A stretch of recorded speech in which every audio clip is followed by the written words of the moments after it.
This is part 12 of a series of videos following the course of HMS Prince of Wales, which deployed on an 8-month mission to lead an international task force to the Indo-Pacific, named as UK Carrier Strike Group 25.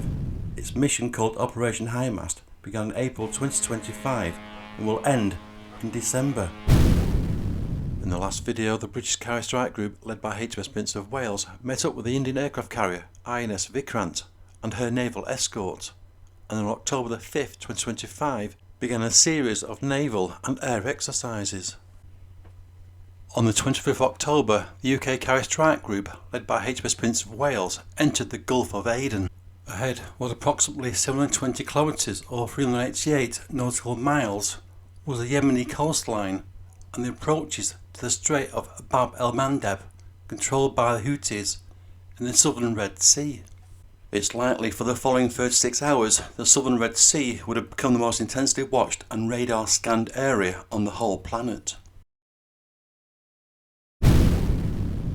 At some point during the 26th of October 2025, the UK Carrier Strike Group, led by HMS Prince of Wales, passed safely through the Bab el-Mandeb Strait and past the remaining coastline controlled by the Houthis in the southern Red Sea. On the afternoon of 29th of October, after completing a 1700 kilometre transit across the Red Sea, the Carrier Strike Group began its approach to the Suez Canal, with the whole Carrier Strike Group finally entering the Mediterranean Sea 30th of October. The UK Carrier Strike Group headed to Suda Bay, Crete, for a planned logistics stop. At this point, we have new footage and fresh news as we follow the UK Carrier Strike Group's journey, led by HMS Prince of Wales, now in the Mediterranean Sea. British carrier on the 31st of October began receiving additional UK F-35B Lightning II jets. On the same day, the British carrier hoisted the NATO flag on the bridge of HMS Prince of Wales. The strike group is now under associated support to NATO and will soon begin a series of major NATO-led exercises.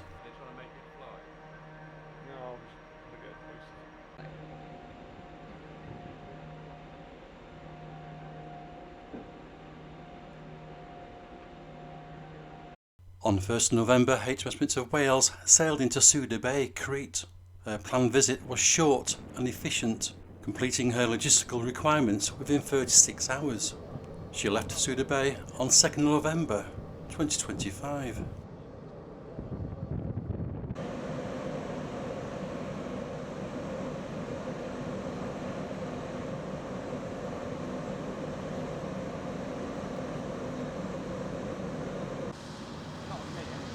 The Carrier Strike Group, after leaving Suda Bay on the 2nd of November, now made an initial heading towards Italy.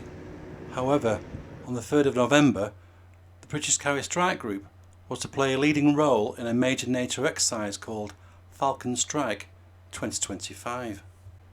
The exercise is to involve over 1,000 personnel on 50 aircraft from Italy, France, Greece, the United Kingdom and the United States, who will train together from the 3rd to the 14th of November in the Mediterranean Sea. The aircraft operated from the Italian Air Force base of Amendola near Foggia and across other Italian air bases, as well as from the British carrier, which will, as a combined force, be expected to conduct approximately 460 sorties and more than 1,000 flight hours. On the 6th of November 2025, the British flagship now carried 24 British F-35 jets. This is the highest number of 5th generation fighters ever seen on either of the Royal Navy's Queen Elizabeth class aircraft carriers. The deployment of 2 full UK squadrons, 809 Naval Air Squadron and 617 Squadron RAF, marks the declaration of full operating capability for the UK's lightning force at sea with NATO.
the 14th of November, following the conclusion of Exercise Falcon Strike 2025, the UK Carrier Strike Group, led by HMS Prince of Wales, set course for the Messina Strait, a section of waterway in Italy separating Sicily from the mainland. On the 15th of November, the UK Carrier Strike Group made its approach to Naples, dropping anchor about a mile offshore. She was joined by HMS Dauntless, the Type 45 air defence destroyer, which has closely escorted the British carrier since April 22, 2025. On 17th of November, UK Ministers Yvette Cooper, the Foreign Secretary, Head of the UK's Foreign, Commonwealth and Development Office, and John Healey, Secretary of State for Defence of the United Kingdom, visited the UK Carrier Strike Group during a stop in Naples. This was part of a wider engagement on defence readiness and international security partnerships. The visit included briefings on operational high mast, discussions with the command staff, as well as tours of HMS Prince of Wales to meet personnel. The visit, according to UK Ministry of Defence, was to highlight the UK's commitment to NATO and global maritime security, led by the UK flagship HMS Prince of Wales. In the late afternoon on the 17th of November, HMS Prince of Wales and HMS Dauntless departed the Bay of Naples and joined up with the Norwegian ship HMS Roald Amundsen, which was waiting close by in the Tyrrhenian Sea. The ships had made ready for crucial NATO drills and partnership building. The Italian aircraft carrier ITS Cavour, functioning as the flagship of Italy's own carrier strike force, was on its way to join the British carrier, departing from her home base of Taranto a day earlier. And as a first move in the NATO drill called Neptune Strike 25-4, which was the fourth element to a series of Neptune Strike exercises in 2025, the Italian crew launched two of their F-35B Lightning II aircraft to join the British carrier. In an operation called cross-decking, the British also launched two of their own F-35Bs to land and sail with ITS Cavour.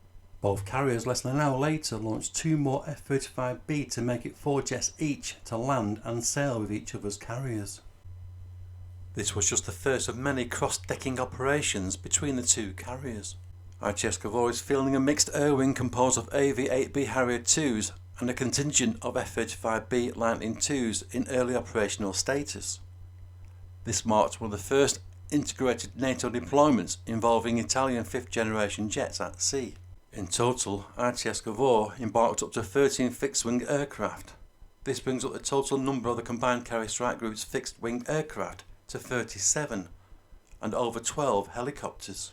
The two carriers, now positioned on the 19th of November in the Mediterranean Sea, began to conduct high-tempo joint operations across NATO's southeastern flank. Strike sorties from both carriers were coordinated over training ranges as far as Romania and the Adriatic, conducting some round-trip operations of 2,800 kilometres or 1,740 miles, supported by air-to-air refuelling tankers.